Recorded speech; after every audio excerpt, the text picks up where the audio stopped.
Évidemment, nos vecteurs résultants ne seront pas toujours dans le premier cadran. Donc, ça va arriver parfois qu'il va être dans le deuxième cadran.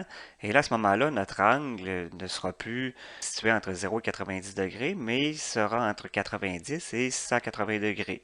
Si on tombe dans le troisième cadran, on va avoir des angles entre 180 et 270 degrés.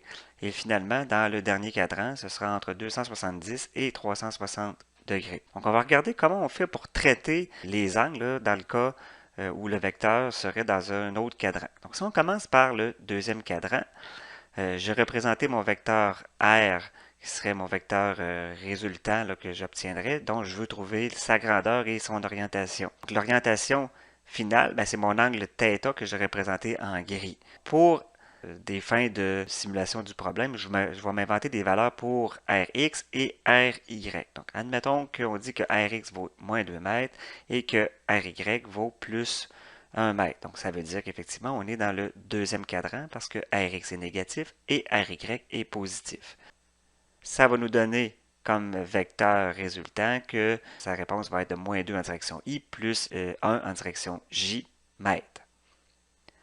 Donc, l'idée pour être capable de trouver notre angle θ, c'est de travailler toujours avec ce qu'on appelle l'angle β qui va être formé par le vecteur R lui-même qui va représenter la grandeur de l'hypoténuse et ses composantes, donc Rx et Ry pris en valeur absolue.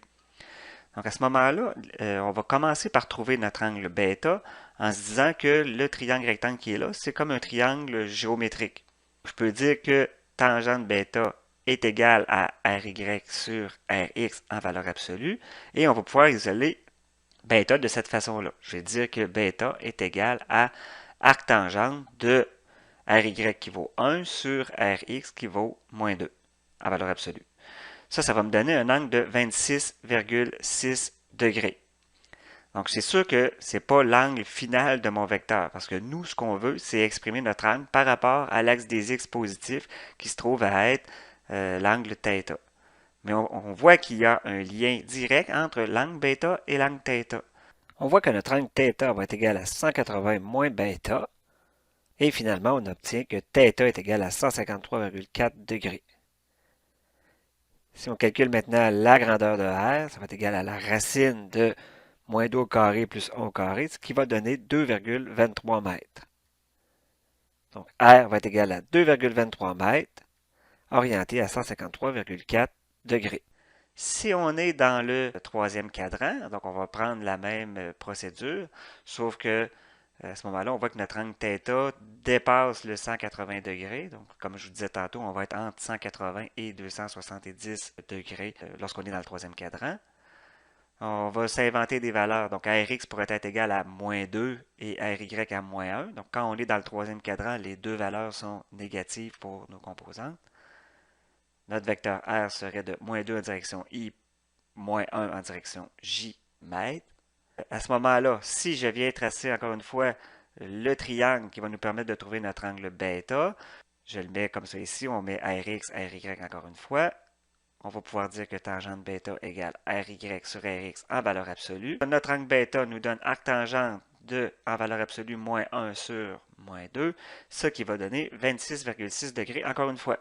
Dans ce cas-ci, on voit que θ est égal à 180 plus β, ce qui va nous donner un angle θ de 206,6 degrés.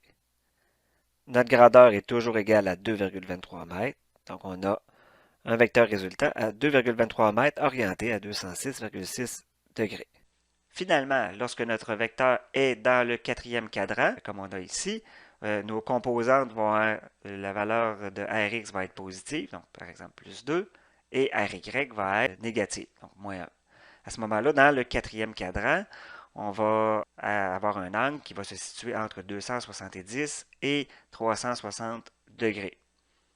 On va obtenir notre vecteur résultant qui va être 2 en direction I, moins 1 en direction J, mètres. On trace le triangle qui va nous permettre de trouver notre angle β. Donc, encore une fois, en mettant l'hypoténuse comme étant notre vecteur et les composantes qu'on vient placer, là, x et y en valeur absolue. Tangente β va être égale à Ry sur Rx en valeur absolue, ce qui veut dire que β va être égal à arctangente de la valeur absolue de moins 1 sur 2, ce qui va nous donner 26,6 degrés encore une fois. Comme on est dans le quatrième cadran, notre angle θ va être égal à 360 moins bêta. Ça va nous donner un angle de 333,4 degrés. Ou parfois on peut aussi l'exprimer lorsqu'on est dans le quatrième cadran avec un angle négatif. Donc on pourrait dire qu'on est à un angle de moins 26,6 degrés. La grandeur du vecteur va être encore égale à 2,23 mètres, ce qui va donner 2,23 mètres orienté à 333,4 degrés ou à moins 26,6 degrés.